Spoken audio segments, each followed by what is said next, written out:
Merci de votre aimable attention, mesdames, messieurs. Bienvenue dans cette édition du journal de ce samedi 9-10 août 2024. L'élection du bureau définitif de la Chambre haute du Parlement est désormais prévue, c'est 12 août 2024. C'est ce que rapporte le bureau provisoire du Sénat dans un communiqué rendu public ce samedi 10 août 2024.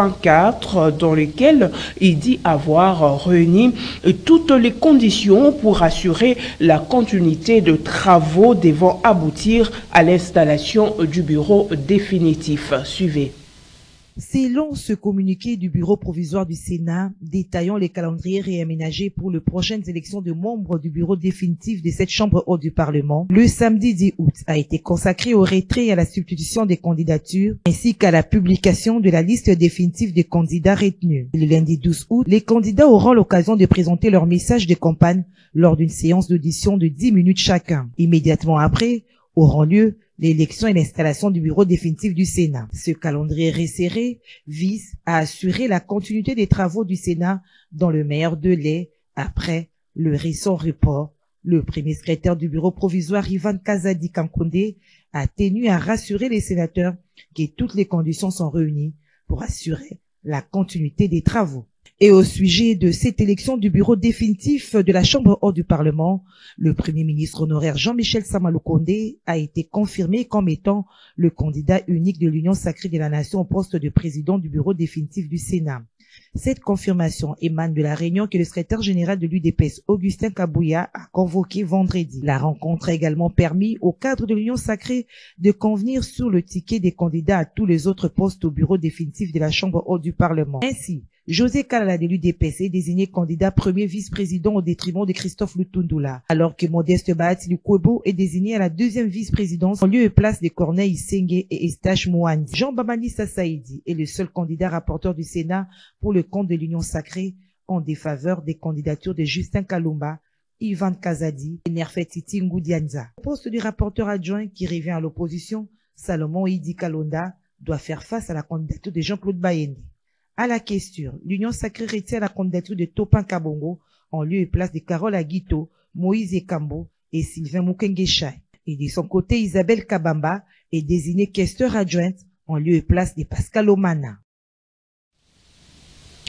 Le gouvernement congolais a, au cours de la 8e réunion du Conseil de ministres, adopté une série de mesures visant à lutter contre la vie chère en République démocratique du Congo.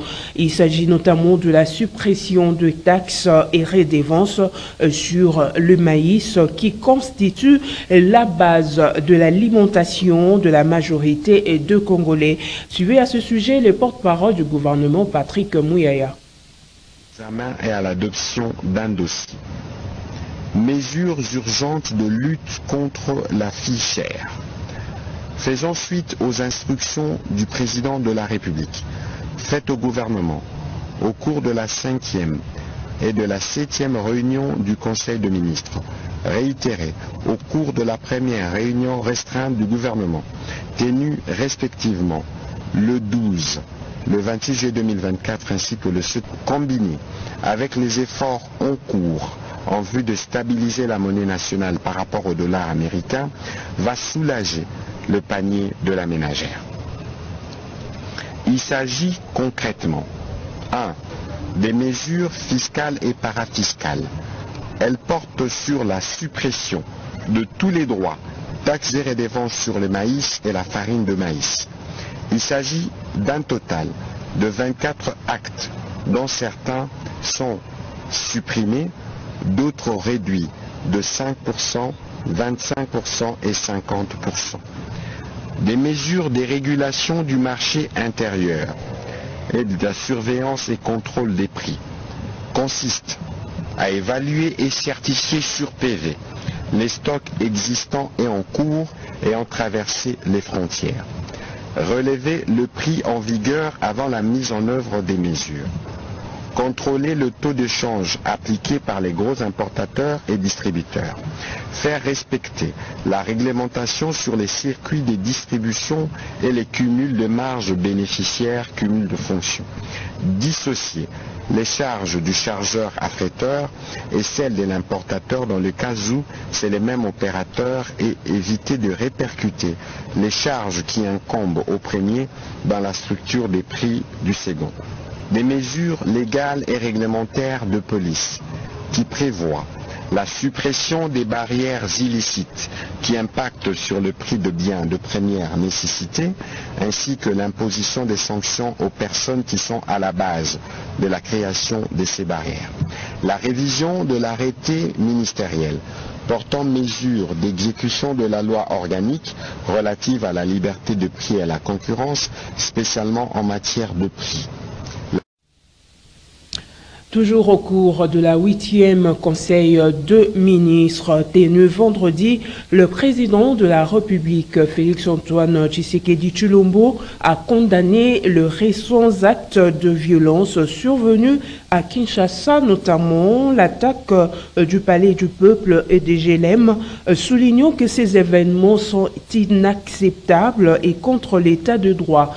Suivez un extrait du compte-rendu du Conseil de ministres lu par le porte-parole du gouvernement, Patrick Mouyaya. Des troubles à l'ordre public survenus au Palais du Peuple et sur l'avenue Ouganda dans la ville-province de Kinshasa. Le président de la République a appris avec amertume les troubles émeutiers survenus sur les sites inviolables du Palais du Peuple, causés par des actes indisciplinés d'altercation de certains de nos compatriotes et qui ont causé des dégâts énormes et regrettables à ces hauts lieux de la représentation nationale. Quelques jours avant, des faits similaires se sont déroulés sur l'axe GLM et l'avenue Ouganda dans la commune de la Gombe. Il a souligné que la République démocratique du Congo prône l'état de droit et de ses faits, toute forme de banditisme et de criminalité ne peut être tolérée. Le président de la République a dans les mêmes ordres salué les actions entreprises par le vice-premier ministre, ministre de l'Intérieur et la police nationale congolaise pour interpeller les personnes impliquées dans ces actes qui ont été immédiatement traduites en justice. Il les a engagés à poursuivre sans désemparer leur travail de restauration et de maintien de l'ordre public et demande à la justice de jouer pleinement son rôle en veillant au respect de toutes les garanties judiciaires, notamment le droit à un procès équitable. Le président de la République a invité tous les responsables commis à la sécurité de personnes et de leurs biens, sous la coordination des autorités nationales et provinciales, à maintenir un monitoring permanent de vigilance pour prévenir les troubles à l'ordre public et faire respecter la loi dans toute sa rigueur, et ainsi dissuader tous ceux qui voudraient profiter de tels actes pour déstabiliser les fonctionnements normaux des institutions ainsi que la quiétude de nos populations. Et puis dans un autre chapitre, sachez que la ministre d'État, ministre de l'Environnement et du Développement durable, Eve Bazaiba Massoudi, s'est rendue à Bassoko dans son fief électoral dans le cadre d'une visite de travail.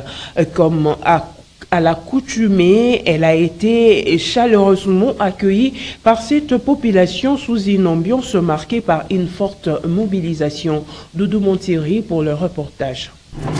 La ministre d'État, ministre de l'Environnement et du Développement durable, s'est rendue à Bassoko dans son fief électoral dans le cadre d'une visite de travail. Eve Bazaiba Massoudi, comme d'habitude, a été chaleureusement accueillie par cette population sous une ambiance marquée par une forte mobilisation. Plus de 3 kilomètres à pied dans une procession de communion parfaite entre la triple élue nationale et les habitants de Bassoko. Une visite de travail, certes, mais surtout pour dire merci pour le 3e sacre comme représentante de Bassoko à l'Assemblée nationale. C'est aussi grâce à cela, elle est 3 fois reconduite au gouvernement au portefeuille de l'environnement et développement durable. La ministre d'État Eve Bazaiba Massoudi est de retour avec des actions concrètes à la clé en vue de matérialiser ses promesses faites aux siens. Ainsi, sur fonds propres et sur son instruction, les travaux de réhabilitation des routes sont entamés et se poursuivent avec l'appui technique de la société Fodeco. Au nombre desquels 45 km de la route reliant la cité de Bassoko et la chefferie de Yaliwasa. Autant de 140 km de Bassoko à Yalimbongo. Déjà, plus de 30 km de cette route de Bassoko à Yawinawina sont déjà réalisés. Eva Zaïba a visité avec satisfaction l'état d'avancement des travaux. La population a dit que mère Maboko et Bakaki va pas bonne casse. C'est perdu la personne pour l'été. Basta la roco que sur la mission sur population de Bassoko. C'est la voie pour la penate. À la foulée de ces actions en faveur de la communauté, il faut également noter le lancement des travaux de la réhabilitation et de la modernisation de l'aérodrome de Bassoko à la grande satisfaction de la population venue nombreuse pour assister à ces lancements des travaux. Pour la communauté locale, le chef de groupement dit merci et souhaite son plein achèvement pour le développement socio-économique de Bassoko.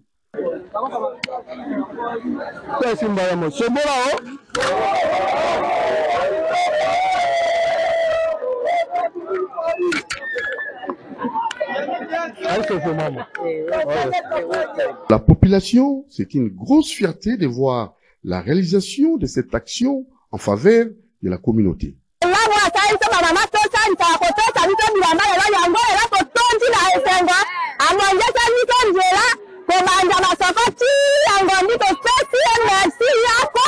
C'est un pas décisif franchi vers le développement et le désenclavement de Bassoko, selon la ministre d'État Eve Bazaiba. Ndenge na yawa na ye lokola ministre d'État te na ye lokola Moïba Soko. Soko ye lokola Moïba Soko ebongi otosa bakonzi ya mboka bazalia. Le territoire de Bassoko est donc fier de son élu et de ses actions palpables et à impact visible. C'est un pacte citoyen à long terme sur fond de l'idéologie politique de son parti, le MLC, qui prône la promotion de l'intérêt général.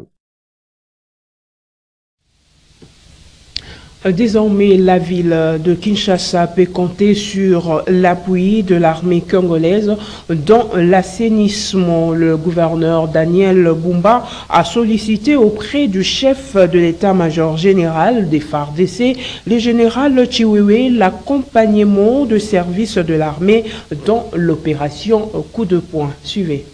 Bon, cette démarche était une séance de travail, premièrement pour que nous fassions de civilité mutuelle et de félicitations avec le général Chiwewe, que je connais depuis bien longtemps, quand j'étais encore au niveau de la présidence. Mais également, c'était pour venir demander l'accompagnement de l'armée dans les opérations que nous allons mener sur la ville de Kinshasa. Vous comprenez que Kinshasa aujourd'hui est dans le chaos. C'est un chaos total, nous vivons une situation effroyable. Alors nous pensons que l'accompagnement de l'armée est nécessaire à ce stade. Nous savons tous que dans les grandes missions de l'armée, en temps de paix, il a la main d'œuvre adéquate pour pouvoir nous accompagner dans les réalisations de certaines choses attendues.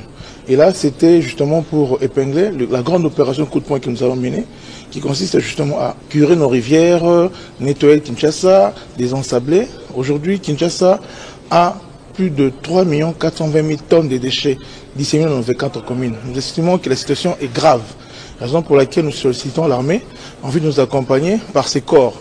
Le génie militaire, le service national, tout autre corps pourra nous aider à aller de l'avant. Il y a des questions de l'assainissement, des questions de l'embouteillage, des questions de l'encadrement, la réinsertion de la jeunesse, délinquance de la jeunesse, et puis voilà, par des opérations de réinsertion, comme je le dis justement. Et nous sommes très contents parce que l'armée est très favorable et nous envisageons d'ailleurs plus loin, comme ça s'est fait sous d'autres cieux où l'armée accompagne pour pouvoir établir des protocoles d'accord et voir aussi dans quelle mesure du possible si le gouvernement central peut nous accompagner pour pouvoir élever cette ville qui est quand même le miroir de ce pays. Et puis la Ligue plutôt de jeunes du mouvement de libération du Congo MLC, son président Aldarish Luboya a présidé ce samedi 10 août 2024 une rencontre avec les jeunes étudiants de différentes universités de la capitale. C'était au siège du MLC à Gombe. Georges Libengue.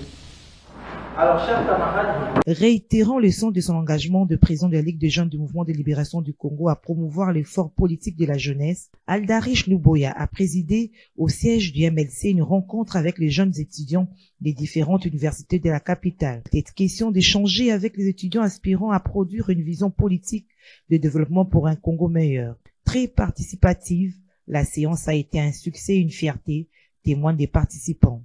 Et MLC, la structure MLC nous permet d'être outillés, que ce soit sur le plan éthique, comme les compétences liées à la gestion et aussi aux élections, vu que ça vise également de nous conduire aux élections. Elle nous permet donc de connaître tous ces éléments afin d'apporter un changement dans notre société, un changement significatif. Nous sommes appelés à donner de bonnes choses, à réfléchir en termes de notre parti, à réfléchir aussi en termes de notre pays, de donner la contribution, de pouvoir. Vous voyez, nous sommes confrontés à beaucoup plus de difficultés dans notre pays. C'est-à-dire quelles sont les personnes qui peuvent améliorer ces histoires-là. C'est bien nous les étudiants. C'est-à-dire nous allons mettre ensemble pour réfléchir et de faire quelque chose. C'est-à-dire non seulement dans les partis, mais également dans la généralité de notre pays. Établissons des perspectives d'avenir. Cette nouvelle formule qu'aligne la Ligue des jeunes du MLC à travers un pont avec la jeunesse étudiantine promet et exprime un challenge de grande envergure pour le mouvement de libération du Congo et pour le pays. C'est avec une note de satisfaction que s'est clôturée cette rencontre entre la Ligue des jeunes du MLC et la jeunesse étudiantine de Kinshasa. Gouvernance du pays.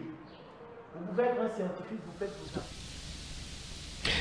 Et puis, quelques chefs coutumiers de Libengue dans la province du Nord, Ubangi, ont été décorés à Kinshasa par la chancellerie des ordres nationaux à travers de mérites de médailles et d'honneurs pour leur dévouement, leadership exemplaire et leur engagement dans la communauté. Cette activité a été rendue possible grâce au député national Djoko Balé Kongolo, élu du mouvement de libération du Congo dans la circonscription électorale de Libengue. Nancy Ileka et Georges Libengue.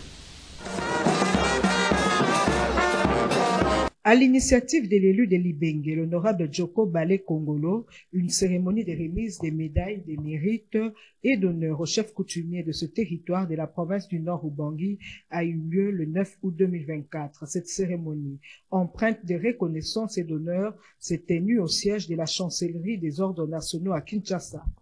Et c'est le général-major Matukuzula Kamasonge André, chancelier des ordres nationaux, qui a procédé à la remise des médailles de mérite et d'honneur à plusieurs chefs coutumiers du territoire de Libengue, présentés par Antoine Bolobi Nakimpoy, chef du groupement de la chefferie de Bokiliwo et député provincial de Libengue. Cette initiative, soutenue par l'élu du territoire de Libengue, Djoko Balé Kongolo, a permis de mettre en lumière le rôle crucial des chefs coutumiers dans la préservation des traditions et de la culture locale, ainsi que leur contribution au développement et à la cohésion sociale du territoire. Je suis très content et je rends hommage au chef de l'État, grand chancelier des ordres. Je remercie aussi le général-major, chancelier des ordres, pour avoir décerné ce médaille aux dignes fils du territoire de Libengue, gardiens de nos traditions. C'est eux qui sont les gardiens de nos terres. Donc, je me suis battu aujourd'hui pour qu'ils soient honorés. Je dis seulement à la jeunesse que ça, c'est seulement le premier pas. Nous allons faire mieux que ça Mais nous avons commencé par cette cérémonie pour honorer d'abord nos gardiens de terre, ceux qui gardent nos traditions. Et avec ça, nous allons faire mieux pour la jeunesse avec tous les projets que nous avons. Il s'est de rappeler que les chefs coutumiers de l'Ibengue ont été honorés pour leur dévouement, leur leadership exemplaire et leur engagement envers leur communauté. La remise de ces médailles de mérite et d'honneur était donc l'occasion de célébrer ces figures emblématiques de la communauté dont l'engagement et la sagesse sont source d'inspiration pour les générations présentes et futures. De réactions ne cessent de tomber au sujet de la violation de la trêve humanitaire et du cessez-le-feu par le rebelle du M23 RDF dans la province du Nord Kivu. Pour le porte-parole de l'IDPS au Nord Kivu, Bernard Kapitula, il faut maintenir la pression militaire pour traquer sans relâche la rébellion rwandaise sous couvert du M23. Suivez-le au micro de notre correspondant sur place, Joël Kamabou. Nous devons maintenir la pression militaire sur le terrain, surtout que aussi cette pression militaire nous donne déjà l'avantage et ça permet à ce que nous ayons un avantage diplomatique avec justement cette résolution 2746 qui vient encore renforcer la SADC. La résolution dit ceci: au cas où le Rwanda ne retirait pas ses troupes, la RDC, avec les renforts de la SADC, sera obligée de les faire partir du territoire national. Face à la crise sécuritaire dans l'est du pays, Maître Angelus estime que les dialogues entre le gouvernement... Reportage. Mandat au chef de l'État de ne pas avoir l'habitude de se limiter seulement aux déclarations, mais d'agir aussi. Puisque par rapport à ce qu'il a déclaré ou ce que vous dites des révélations, il devrait fournir ces informations auprès des instances judiciaires qui étaient en procès vers l'AFC. Et à ce moment-là, on devrait aussi condamner ce que lui, à l'occurrence Kabila, qu'il avait cité. Et nous demandons aussi au chef de l'État que le dialogue devrait rester permanent, un cadre permanent entre la politique, entre les politiciens de la RDC, au lieu de se limiter, de dire non, telle est de telle manière, telle est de telle catégorie.